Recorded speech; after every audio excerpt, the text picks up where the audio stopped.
everyone, and welcome to Daily Newspaper Analysis, which is brought to you by LawSikho. So today we have one editorial for our discussion, which is titled as Active Agent, which has been taken from the Hindu newspaper. So this article talks about the recent case regarding the prevention of money laundering case regarding a minister from Maharashtra. So what is the case? What is this act? And what will be the upcoming update will be discussed here.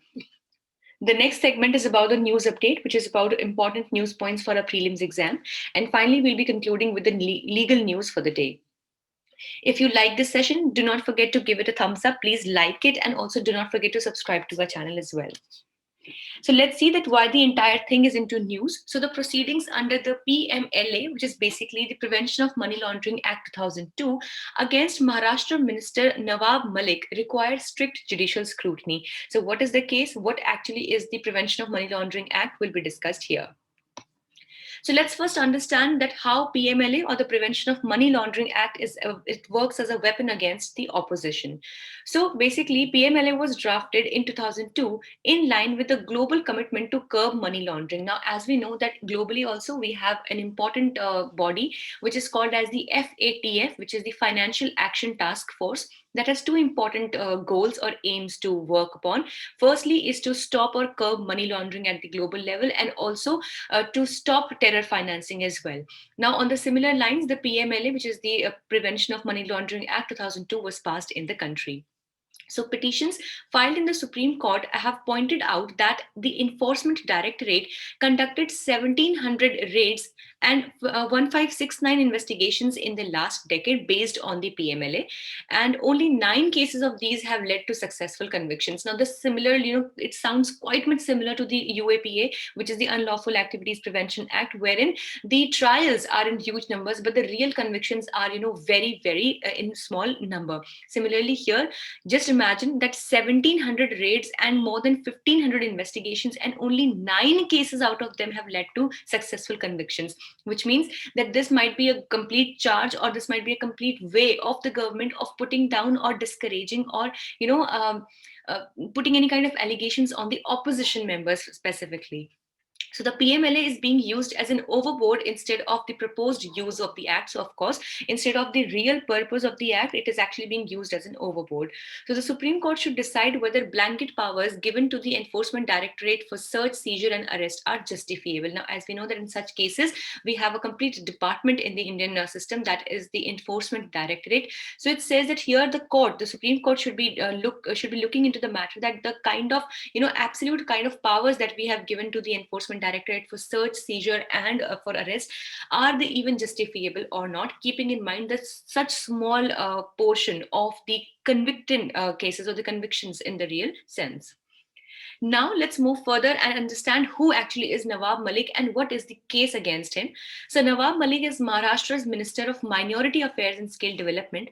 He is also a Congress leader and the second minister in the Mahavikas Aghadi alliance to be arrested by the Enforcement Directorate. So the case against Nawab Malik is regarding a property that was sold way lower than its actual price. Now, the Additional Solicitor General and the Enforcement Directorate said that the sale had enough evidence to bring forth the provisions of PMLA, that is the Prevention of Money Laundering Act, and that the sale was done by a man close to infamous Dawood Ibrahim.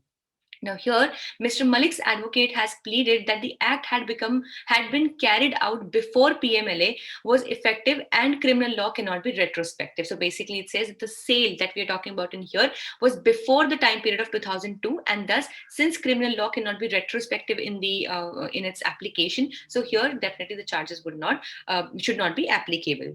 So Sharad Pawar has claimed that this is a move to destabilize the MVA government.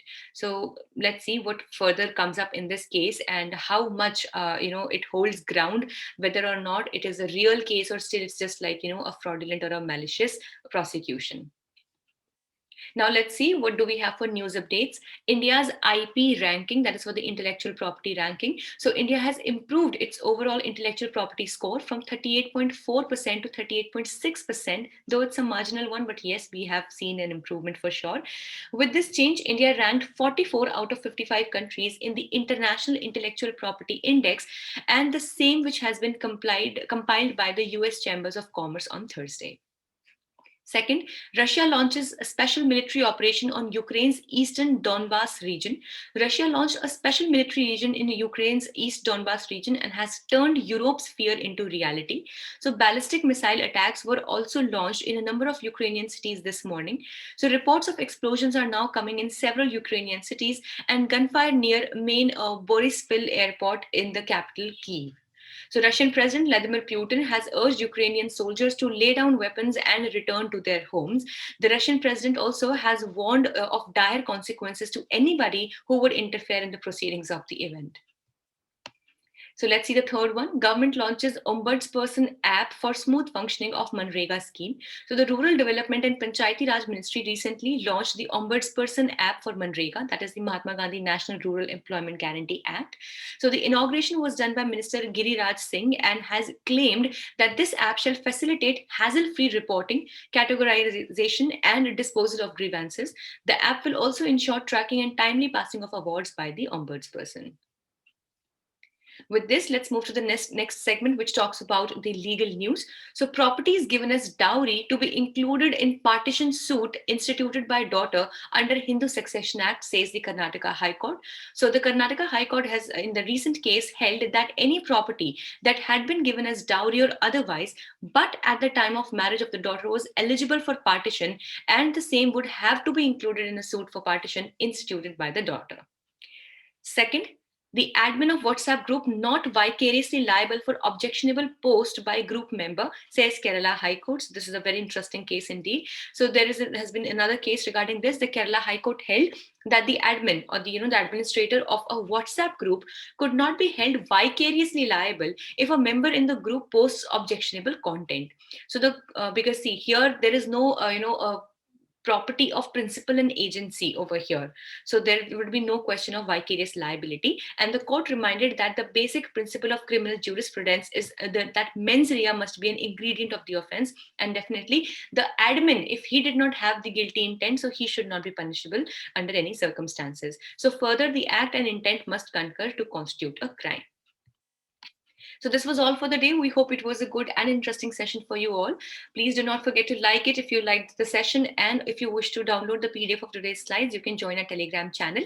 The link you can find is in the description box below, or you can scan this QR code that you can see right now. Also, for other crisp and exam-oriented content, follow us on our official Instagram channels for judiciary, CLAT prep, UGC net, as well as law finance exams. Thank you so much.